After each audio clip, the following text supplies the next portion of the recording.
right on the side of the freeway 10.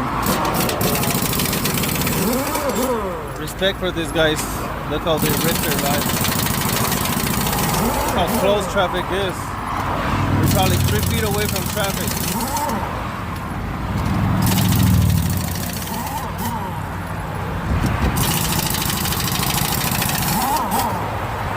Can't say they don't deserve what they are, especially here next to the freeway.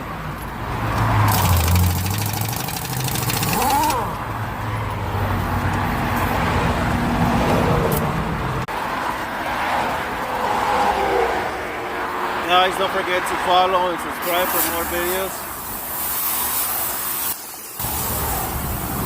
Vámonos, vámonos que vienen.